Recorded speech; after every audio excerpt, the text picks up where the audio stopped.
Today, this is one you do not want to miss. I'm here with Jamar Wray, who works at Broad River Retail. Cannot call him a retail sales associate because he's not. He's a dream maker. And from what I understand, he is the $2 million man. Forget the $1 million man. He has racked up $2 million in sales. I guess, was that last year? Yes, sir. My Lord Almighty. All right. So, with that, first of all, how did you come to Broad River Retail and how did you get into this game? Tell us a little bit about that, Jamar. I was working for a company called Acceptance Now, and I worked there for about 3 years. And of course, I was working inside a Ashley Home store. And at the time, the GM, I was excelling with Acceptance Now. I mean, we were doing great numbers and we had great success. And at the time, the GM, he asked me, he's like, "You ever thought about sales?" And I hesitated and I was like, "No, that's commission." So over here, I know exactly what I'm gonna get. I know what my paycheck is gonna be every week. So I just didn't want to take that jump. And the last year, I had a baby. My baby girl was on the way, and I wanted change. So I decided to take the leap and do something new. So I started with Broad River Retail, and it's just been great ever since. So sometimes you just got to take a leap of faith. Well, you certainly landed on your feet. Charlie and Manny have told me over the years they don't call their retail salespeople RSAs or salespeople memory makers, right? I mean, do I Yes, got sir. that one right? Okay, so with that in mind, what does that mean to you, and what kind of role has that played in your outrageous success? I mean, it plays a major role because I don't view myself as a salesperson. So when you're a memory maker, you understand the memories behind the furniture. So furniture is special. So if somebody is buying a dining set, like they're gonna have plenty of memories around that dining set that's gonna go throughout the future. It's gonna be people around that table that may not be around that table the following year, but the memories are still there. So when you understand that you're developing a relationship, with a guest, and we know how much impact um, and memories are made behind furniture. I mean, we understand it, so we're not attacking for a sale. We're trying to give you merchandise that you're going to be able to create memories around. So that makes us memory makers, and we just understand their goal, and we want to give them the best opportunity and the best experience that they can get while in store, and they know that we care about the pieces that we're telling them about that we're going to put into their home. Well, this leads in my next question perfectly. You know, Furniture is a disposable income. Right now, money is tight, and you're knocking it out of the park selling $2 million of furniture. So you're the right guy to ask. So, what strategies do you use to understand your customers' needs when they come into the store? Go back to the basics, and actually draw their room out with them. So you get a piece of paper and you map it out. So that gives you the opportunity to enter their home, and now you develop trust. So everything else works hand in hand once you do that because they've already mapped everything out. They've showed you where everything in the home is. So from that point, I mean, it makes the process easy. Terrific. Now, you don't sell everybody that comes on the floor. The statistics show if they come into the store, they're ready to buy. So say you got somebody and you're making a deal and it's good, but then they have objections how do you handle objections and still make them love you? Well, like I say, once you develop that relationship with the guest, you then have trust. So I mean, they're gonna tell you no. So I mean, with me, like you can tell me no 1,000 times. I'm still gonna ask you. The worst thing they can say is no. So we're gonna get objections. We just have to understand that. And like you say, you can't tell everybody, and that's when getting information becomes very important. And the follow up, and that's why we have those processes. Because just because they didn't buy today doesn't mean they won't buy next week. Terrific. How do you get them to, if you want to upsell or cross sell, what strategies do you use to raise that ticket if you think it's applicable? Well, I make sure everybody is ready to join our VIP program. So I'm trying to get everybody signed up, and I may have a guest coming in expecting to, spend $1,500. But once they join our awesome VIP program, they realize that they qualify for different mattress promotions, and other promotions like that because they were planning on spending their cash money. We have 0% interest. So once they join that program, okay, listen, I just got you approved for $7,500. Now we're both excited, and now the conversation has shifted now because the room that you didn't think you were going to do until next year, hey, are you planning on doing a room in the next 3 years? If so, you qualify for 3 years, 0% interest. Why not get everything knocked out today? You're only paying one delivery charge. If you come back in a couple of years, you're spending more money because you're going to have to pay another delivery charge. So let's go ahead and get this knocked out today. So a lot of people don't think that they'll get approved, So you got to be the person to let them know, hey, we can definitely get you approved. Listen, we got this awesome program. Let's see what you qualify for. And once you get a number and they have a number in mind now, they're no longer thinking about the cash money that they were going to spend. They can use that on something else. They're going to use the 0% and take it that route. Sign me up. You are good. I can see why you do this. So what's your strategy? I walk in the store, we make eye contact. How do you engage me when I first come into the store? Well, listen, I love that vest you got on right there. Looks, There you looks, go. looks, looks good on Let me you. get my wallet. Hold on. And I want to find out where they're from. I want to get your name. And it starts right there. So we're gonna go ahead and we're gonna introduce ourselves right there on the towel. We're gonna get to know each other a little bit, and then once you get into the store, and I notice you kind of when you stop at that first furniture piece, I'm gonna come over, and and I'm gonna explain some things to you. I may show you the trampoline deck and I'll show you a feature of the product. And then Mhm. I've already let you know, listen, we have an awesome VIP program. If you decided on this piece here, let's say you did everything and added a couple of lamps, your payment's only going to be $56 a month. That's on this piece, and I'll navigate it as we get throughout the store. Listen, if you add this bedroom set on, that's only going to bump your payments up by about $12. So, now you're getting both rooms and you're not paying an arm and a leg in monthly payments. Perfect.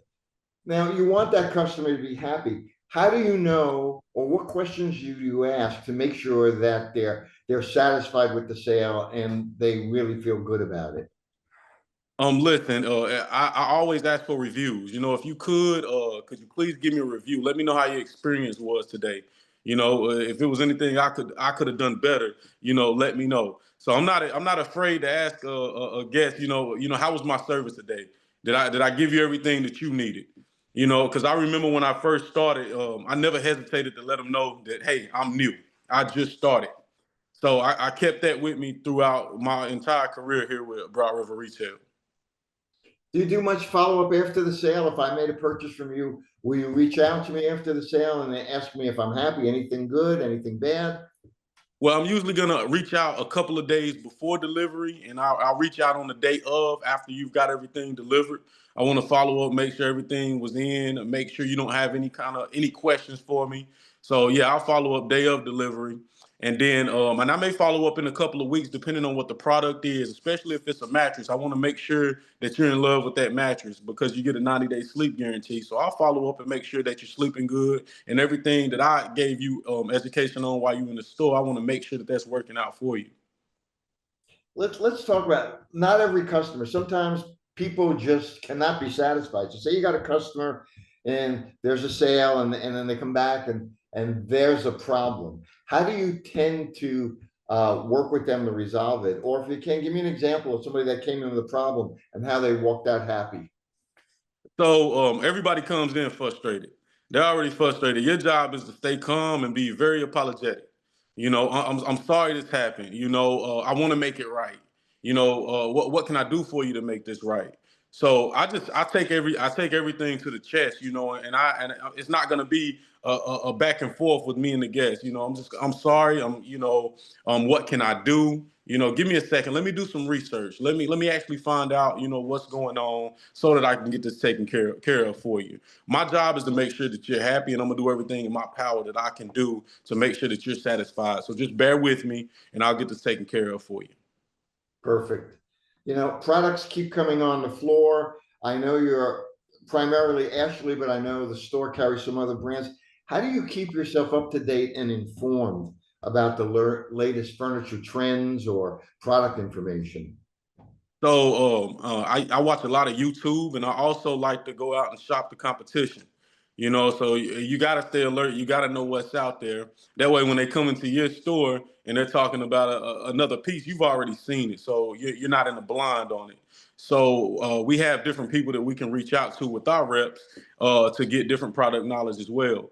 So it's more so of just getting out there and doing the extra in your downtime and making sure you know what's going on in the furniture world. Perfect. Every salesman, I watch a lot of cop shows and they talk about the one case that they'll never forget. On the sales floor, what's the most memorable customer experience you've had? Can you talk to me a little bit about that? Absolutely. My most memorable was my first guest, Keisha. That's what gave me the confidence and let me know that I'd be able to do this. So that first sale was, I mean, it was I didn't know anything about furniture. I didn't know what was going on, so I was doing everything, just really on the cusp and trying to figure out what's going on. So, I mean, I asked questions to my mentors around, and, at the end of it, it felt good. I mean, it was a $3,500 sale. She signed up with our VIP program. I mean, it was just perfect. So from that point on, I took that as my motivation to get to my next guest. Because once you build confidence and you know you can do it, the sky's the limit at that point. Perfect. Well, obviously you must, I'm sure just by talking to you now, and I've never met you, but you're so likable and straightforward. I got a feeling you mentor people at the store. How do you collaborate with your team to ensure that, the goals are met? So I let all of them know you got to have passion for what you do, and you got to want it, and you got to know where you're at. So I make sure they know the numbers. I make sure they know where they stand, and I'll ask them like, what's your goals? I had a young lady out of my store last year. She came to me, midway throughout the year, and we had a conversation. She said she wanted to become expert. So we we got a piece of notebook paper and we drew it out, and we mapped those goals weekly until she got there, and now she's an expert, and I mean, she's very excited about it. And I just let them know, like, anybody can do it, but you got to know where you stand and you got to know what the numbers are in order to get there. And if you track those numbers and you get you a weekly goal, you can hit them. So I try to keep those guys pumped up. And one of the most important things I let them know is we all go through we all go through a lot of stuff in life, but once we get to that door before we walk into the store, we got to keep that on the other side. And then whenever we walk through that door, we got to give them 100% of us so that we're providing the best experience for our guests. And that's going to take you to the promised land and get you wherever you're trying to go. Perfect. As I mentioned earlier in my introduction, outside of being a trade journalist writing about furniture for 30 years, I spent about 5, 6 years here at IFRA, the International Home Representatives Association. So my question is, how important are reps to you in helping you succeed? Very important because that's bringing us knowledge and giving us a different sight on things that we may not know about. So I mean, we love when we get visitors in the store and they come in and they break pieces down and they let us know what's on the way. They let us know, okay, this material here versus this material is going to do this for you, and they give an in-depth breakdown on what's going on throughout the floor, and that adds fuel to our fire, and it helps us get to the next destination. So very important. So what do your best reps do for you? I heard you say bring information, but what would be a $2 million rep to you? What would he or she do in addition to bringing information? I mean, would they set up with displays? Do they act like they work for the store? Tell me about that. Yeah, yeah, absolutely. And they also you'll catch them engaging with the guests. So I mean, they come in and they lead by example. They show you everything that they're telling you, and they demonstrate it. They're gonna bring in different demos. They make sure that you have all the tools that you need to explain the product. So I mean, your best ones, they're gonna stop in multiple times throughout the month. They're gonna ask you, hey, do you want to set up a meeting to where I can get with you, your new people that I hadn't spoken to? And they just stay in contact, and they're in the store just as much as we are. So yeah, that's what our best reps do. Perfect. All right. So I walk in, I shake your hands. Hey, I'm Ray. I'm new here at Broad River. It's my first day on the sales floor. I hear that you are the Mac Daddy of sales. What advice do you have for me? What would you tell me? How would you counsel me? Well, so listen, Ray. The best thing you can do is make sure that you get you a couple of mentors. You got to have somebody that's going to criticize you, that's going to tell you when you're doing good, but also tell you when you're doing bad, because we all have room for improvement. So as long as you're okay with taking criticism, you're going to be all right in this industry. And listen, it's going to be days where you may go 2 or 3 days without a sale, but that's okay, because as long as you stick to your processes, I promise you that that day is going to come. And even though you didn't get sales on those 3 days you went without sales, guess what? Those guests come back, and that'll turn a good day into a great day. And stay motivated. Yes, sir. That sounds good. All right. So money, obviously, none of us go to work just because we have nothing better to do or we just love who we work with. Obviously, compensation is important. But just in talking to you, I mean, I get the sense that it's not just about the money. What motivates you to be the rock star that you have become? I love what I do. I love the company that I work for. And furnishing life's best memories has just been amazing to me. So it doesn't feel like work. So I mean, I get the chance to make people around me better. I get the chance to get better around the people that I work for, and everything is genuine, is natural, and you can feel the love when you're around everybody in our company. So I mean, that's what drives me to go. And of course, my family and my kids.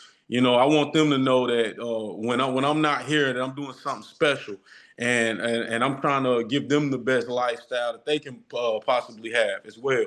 So I mean, that's it. I mean, we just have a great company that I promise you, everybody in there is willing to help. If it's ever something that pops up, you can pick up the phone and call them. I mean, the CEO of the company is going to know you on a first name basis, and you just don't get that everywhere that you go.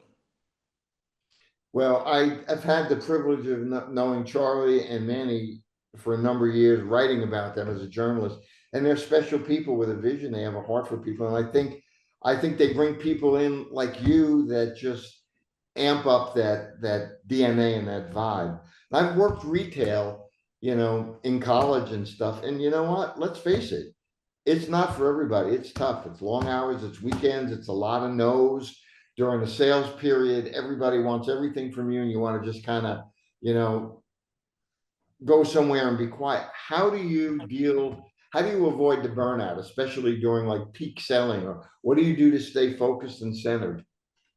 You got to learn to take some time for self. So get your rest, because we the good thing about it is we know the peak season is on the way. We know it's coming, so we get time to prepare for it. So if you've already treated your body well when that time comes, you're ready to roll. It's the fourth quarter, so you got to get down to business. So you just got to have a strong mindset. And like I say, I have passion for this. So I mean, I love it, and it doesn't feel like work. Like I feed off talking to people. So when I walk through, like, I mean, it's energy. I feed off of the energy that's around me. So it'll be times where you're gonna feel like, oh man, man, we have to be here for 12 hours. But after that first hour, and the balls start rolling, you're in the game. And that those 12 hours that you were thinking about felt like 3 or 4 hours, because the day went by so fast, because you were doing what you love to do. And time flies when you're enjoying what you do. And it doesn't feel as long. So I mean, if you're dreading coming to work, and you're dreading that we got a big holiday season coming up, then maybe you need to change your mindset, because I feel like if you're in the game and you're ready and you got a positive mindset, you're gonna pump yourself up, and you know that these big months, that's when the good business is coming in. So you got to be on top of your game, and you got to be ready to go. And if you have that mindset, it doesn't feel like work. So those long hours, they go by so fast. That's perfect. That's a great answer. Just reading something today in the paper about the economy still being a little soft and consumer confidence. People are taking a wait and see. We got a new president. He's going to make a bunch of changes. People are like waiting to see, which way the wind is blowing. How do you not let that impact what you do on the sales floor? I tell my team this every day: love the person that's in front of you, and make everything out of it. If we got people coming through the door, let's provide them a great experience. So it's always gonna be talks of, this is gonna slow down, or next year, it's gonna be a little bit slower. we don't run into that. Like we're not gonna use the slow word. We're gonna try to stay focused and take care of the people that's coming through the door because and sometimes you go back to the basics. If you don't have heavy traffic, then you build the ticket with the person that's in front of you and you find out what all they need. It only takes one guest to have an excellent day. You don't have to have three or four. You're lucky if you get to see three or four people. So but if you do what you're supposed to do with the one that's in front of you, I promise you can do that every single day and you're gonna have a great day. So when the business is not blasting through the doors because people want to relax, that's when you get on the phones and you get some people in the building. You let them know the great offers that you got going on. Because regardless, if you need a sofa or if you need a bed, you're gonna have to come somewhere and get it. So I want to be the person that's standing in front of you when you decide to get up and come. Excellent. I do this on a regular basis and I am not blowing smoke. This has probably been one of the more delightful, energetic interviews I've had. Not because of me, thanks to you. So we call this podcast The Last Word. So which just means is I'm turning that mic over to you now. And any final thoughts to wrap us up? No, I think this was fantastic. I just want to thank you for giving me the opportunity to speak with you. Um, Great podcast. I did look on YouTube and I looked at your LinkedIn, and you do great work. So thank you for what you do, and it's just a blessing to be able to speak to you. And thank you for having me. When you get a chance, check my Facebook and you hear me play some blues. That's what I like to do. And I will tell you this, I promise you this, I'm gonna say it publicly. Even though I'm in the business and I got friends, if I need furniture, I'm coming down to the store and I'm gonna ask for you. Listen, I'll be waiting on you. All right. Thank you so much. Have a blessed day. You guys are amazing. You did a wonderful job. I could see how after today, I'm going to say you only sold $2 million. Come on. You are a true star and you make people feel good. You love what you do and it shows. And thank you for making the industry what it can be. Absolutely. Thank you. All right. We'll see you soon. Have a good day. All righty. You as well. Bye-bye. Bye-bye.